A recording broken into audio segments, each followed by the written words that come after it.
New India Herald के YouTube channel में आपका स्वागत है। आज की कुछ अहम खबरों पर आइए डालते हैं एक नजर। प्रधानमंत्री नरेंद्र मोदी ने छत्तीसगढ़ के कांकेर जिले में आज एक रैली को संबोधित करते हुए कहा कि भाजपा का संकल्प लोगों को सशक्त करने का है। भाजपा का संकल्प छत्तीसगढ़ को देश के टॉप राज्यों में लाने का है। कांग्रेस और विकास में 36 का आंकड़ा है। जहां कांग्रेस रहेगी वहां विकास हो ही नहीं सकता।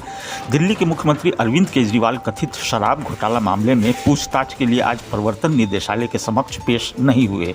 वे चुनाव प्रचार के लिए मध्य प्रदेश चले गए। इससे पहले ईडी के सम्मन पर केजरीवाल ने कहा, सम्मन नोटिस गैर कानूनी है और राजनीति से प्रेरित है। बीजेपी के इशारे पर यह नोटिस भेजा गया है ताकि मैं 4 राज्यों के चुनाव प्रचार में हिस्सा न ले सकूं। ईडी को तत्काल प्रभाव से नोटिस वापस ले लेना चाहिए।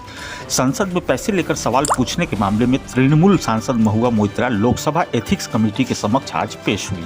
लोकसभा की आचार समिति पर तृणमूल सांसद महुआ मोइत्रा से बेहद निजी सवाल पूछे जाने के आरोप लगे हैं। विरोध में पूछताछ के लिए समिति के समक्ष पेश हुई महुआ समेत अन्य विपक्षी सांसदों ने वॉकआउट किया। बाद में दानिश अली बोले, चेयरमैन पूछ रहे हैं कि रात में किससे बात करती हैं, क्या बात करती हैं।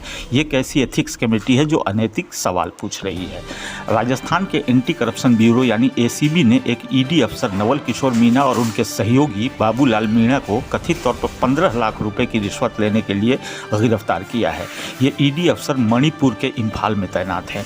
शिकायत की गई थी कि एक चिटफंड मामला हल करने के लिए उन्होंने 17 लाख रुपए की डिमांड की थी। इसके बाद एसीबी ने दोनों को 15 लाख की रिश्वत लेते गिरफ्तार कर लिया।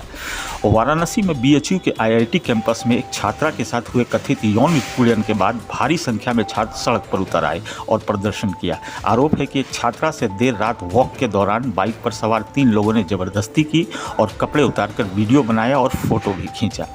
बिहार के मुख्यमंत्री नीतीश कुमार ने विपक्षी दलों के गठबंधन इंडिया की अहम पार्टी कांग्रेस से नाराजगी जताई है।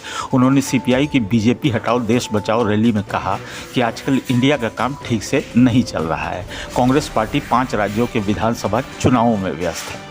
एआईएमआईएम प्रमुख और हैदराबाद से सांसद असदुद्दीन ओवैसी ने कांग्रेस नेता राहुल गांधी पर निशाना साधा है। ओवैसी ने सवाल किया कि राहुल गांधी अमेठी का चुनाव मुफ्त में हारे थे या पैसे मिले थे। दरअसल राहुल गांधी ने तेलंगाना में एक रैली में कहा था कि कांग्रेस जहां भी चुनाव लड़ने के लिए जाती है, एआईएमआईएम के उम्मीदवार वहां जादू से आ जाते हैं। राहुल गांधी ने यह भी कहा था कि एआईएमआईएम के लोग पैसे लेकर बीजेपी की मदद करते हैं। पाकिस्तान में आगामी आम चुनाव 11 फरवरी को कराए जाएंगे। यह जानकारी पाकिस्तान के चुनाव आयोग ने आम चुनावों को लेकर आज देश के सुप्रीम कोर्ट में हो रही सुनवाई के दौरान दी। कोर्ट में आम चुनावों को लेकर याचिका दायर की गई थी। याचिका में नेशनल असेंबली और प्रांतीय विधानसभाओं को भंग कर 90 दिनों के अंदर चुनाव की तारीख घोषित करने की मांग की गई थी। बांग्लादेश की प्रधानमंत्री शेख हसीना की बेटी साइमा वाजेद विश्व स्वास्थ्य संगठन यानी WHO के दक्षिण पूर्व एशिया क्षेत्र की निदेशक चुनी गई हैं। साइमा ने इस पद के लिए हुए चुनाव में नेपाल के उम्मीदवार डॉक्टर शंभू प्रसाद आचार्य को हराया। वे 1 फरवरी 2024 को पदभार ग्रहण करेंगी। 2028 तक वे इस पद पर बनी रहेंगी। ऑस्ट्रेलिया के ऑलराउंडर मिचेल मार्श निजी कारणों की वजह से अनिश्चित काल के लिए वर्ल्ड कप 2023 से बाहर हो गए हैं। अहमदाबाद में 4 नवंबर को इंग्लैंड के मुकाबले से पहले ऑस्ट्रेलिया को ये दूसरा बड़ा झटका लगा है। इससे पहले ऑलराउंडर ग्लेन मैक्सवेल चोट की वजह से बाहर हो गए थे।